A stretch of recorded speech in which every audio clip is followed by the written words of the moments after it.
Hey guys, welcome back to yet another video. This is Sandeep and you're watching Rev Atlas, and this is the first impressions video of the OnePlus 9 5G. Now before we get this started, please do make sure to hit the subscribe button and also turn on notifications to avoid missing any videos from us in the future. Now let's begin.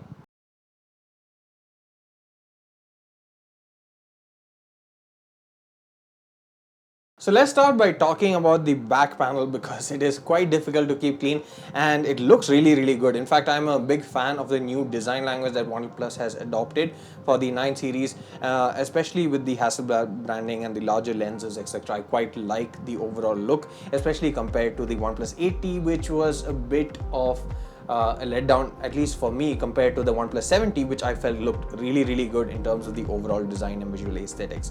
Now this is the morning mist color and it's also available in an Arctic silver and black color. Now the Arctic silver as well as the black is available on both the lower end 8 plus 128GB variant and the 12 plus 256GB variant, but the highest end variant, comes in a morning mist color and is exclusive only to the highest end variant, and the color is quite different from most of the other options available on the market for any device of that matter.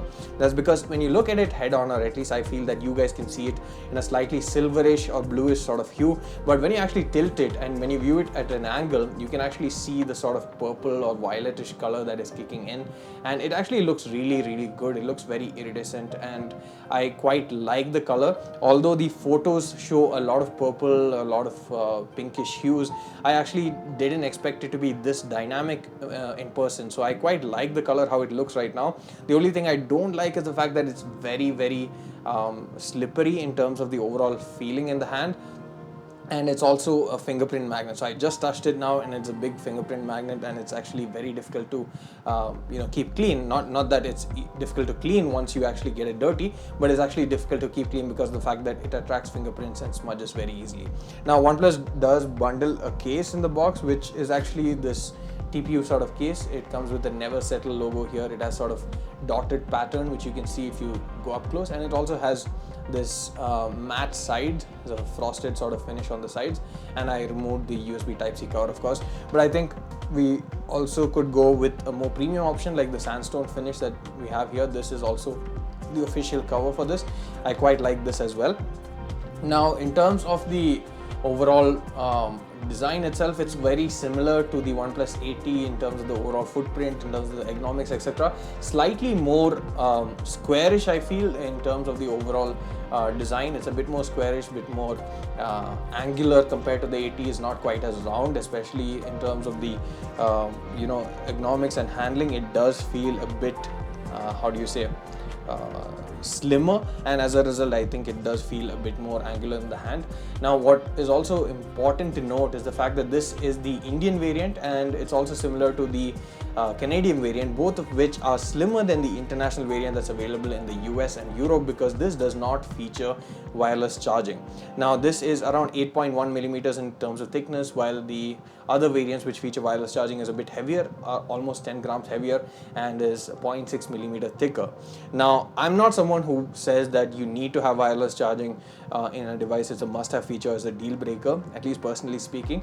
But at the asking price of 50,000 rupees, I would feel that it's time that most manufacturers, at least 50,000 and above, it's always great to have wireless charging included, even though it's not a must-have for devices below that. Now in terms of the battery, you have a 4500 mAh battery under the hood, which of course is split into two cells of 2250 each, and that allows you to charge at a maximum 65 watt, and you get a bundled 65 watt charger in the box as well. Now in terms of the charging speed, funnily enough, OnePlus claims that this can go from 1 to 100 in 29 minutes, while at the same time the previous OnePlus 8T, which had the same 65 watt charging capacity and the same battery capacity, was able to do 0 to 100 in around 39 minutes. Now I'm not sure of this exactly, and I will be doing the charging test in order to ascertain how fast it actually is, but I feel one of the main reasons for this is that I feel OnePlus devices take a bit longer to actually go from a fully flat battery to 100, it takes some time to actually get that initial 1% of charge compared to even other 65-watt charging smartphones such as Vivo and Oppo, sorry. So maybe that's why they have actually quoted a 1 to 100 time, and so that the overall apparent charging time seems lower compared to the 0 to 100 time of 39 minutes that they mentioned for the 80. So the actual difference with the optimization and stuff could be a few minutes, I think, but we will be doing the charging test, so you will get to know about that very soon. So the other change comes, of course, internally speaking, where you have the Snapdragon 888 instead of the 865 that we had on the Snapdragon 8 on the OnePlus 80, sorry. So you get a Snapdragon 888 on this, and it has 5G capability. It comes with Android 11 out of the box, with OnePlus, of course, Oxygen OS.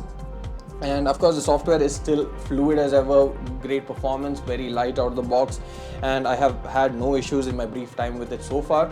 The other major change is in terms of the camera setup. Of course you might have noticed the Hasselblad branding when I was just talking about it earlier, but right now the partnership with Hasselblad is still in its initial stages, where the main inputs that Hasselblad has given is in terms of software with the color tuning and the post-processing and stuff like that. But if it is in terms of hardware, that the results of that sort of partnership is something that we will be seeing in the upcoming smartphones. I don't know if we'll see it with the 9T, but hopefully with the OnePlus 10 itself we'll start seeing major changes. And what OnePlus says and what I've seen from reviews online is that the camera processing is much better now, and I will be testing it out as well very soon and letting you know how it is. Now in terms of hardware, what has changed compared to the 8T is that you no longer get a macro camera. So on the 8T you actually got a 5 megapixel macro camera. They've done away with that. You still have a 2 megapixel depth sensor, which as we know is not very useful, but they have actually upgraded the ultra wide angle camera by a huge margin. So instead of a 16 megapixel ultra wide angle camera that you had in the previous generation, you now get a 50 megapixel ultra wide angle camera, and more than the resolution itself, it's basically the sensor size. So sensor is now a very large 1 by 1.56 sensor, and that is very big with 1 micron pixel size, and it has a focal length of 14 millimeters. Now that should give you much better ultra wide angle images, especially in low light. And you also have the 48 megapixel camera with f1.8 as the primary sensor, and it does not have optical image stabilization now considering the fact that the ISPs are very powerful these days, and computational photography does help quite a bit. OIS I feel is not really a deal breaker, and I quite like the improvement in the ultra wide angle camera, so I feel it should still manage fine even without OIS. But of course having OIS would have definitely helped it that much more, especially in low light situations, where the light drops quite a bit. Now as I mentioned, there are two different variants, 8 plus 128, which starts at 50,000 rupees, and the 12256, which is at 55,000 rupees. This comes with 120 hertz 6.55 inch display. It's an AMOLED display, is the same as the OnePlus 80. From what I can understand, there's not a major difference, at least practically speaking. One thing I did notice, however, is the fact that the fingerprint scanner, the in-display fingerprint scanner, is much lower here. So earlier I remember the 80 was around here, but this is like almost at the bottom edge here, so it's much lower than before, which in a way does not really make a huge difference. Maybe your muscle memory would have you going here, for example. I did that initially at least, but this allows you to just tap, and it's pretty fast, it's pretty accurate as well. I don't notice a major difference.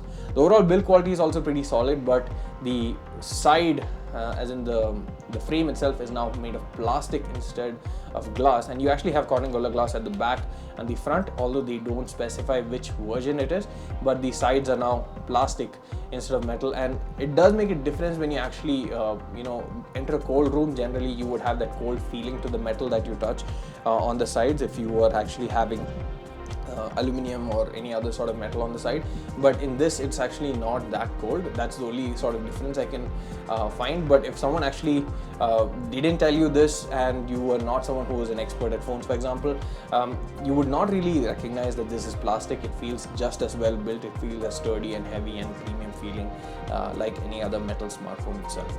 Now I did notice one other issue in this, which was basically the camera. So now I was able to take photos just fine, I guess, but earlier I took a screenshot of the same as well. So I actually, let me try getting it. So I had this issue where it said that unable to take pictures as the phone's temperature is too high. Now this was maybe due to the fact that I was just setting up the smartphone. It's still downloading applications in the background, and I was also downloading the update because the phone came with an update out of the box, which apparently improves the camera and has a few other improvements as well.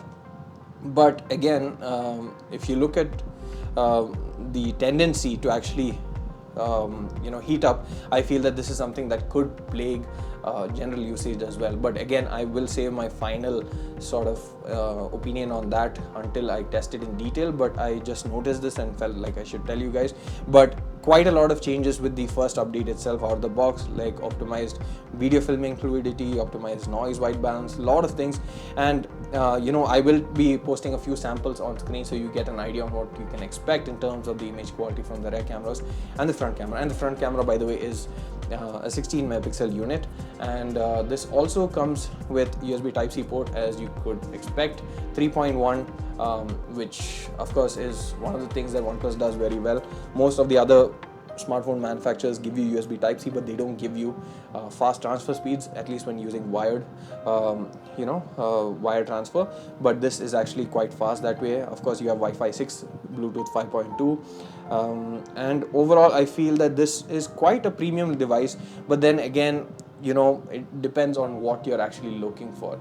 This trend of OnePlus to keep increasing the prices is continuing. Of course, it's not just OnePlus. Every smartphone manufacturer is increasing the prices of the device with each generation, due to several other factors outside their control as well, and both within their control.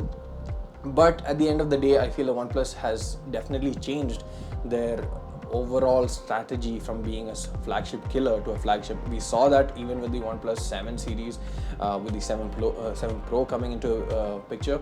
But now even with the non-Pro variants, we do see that it's going higher and higher. But as long as they are able to justify the increase in price, I'm still okay with it. And with this, I'm hoping that the camera especially is much better, especially with the partnership with Hasselblad.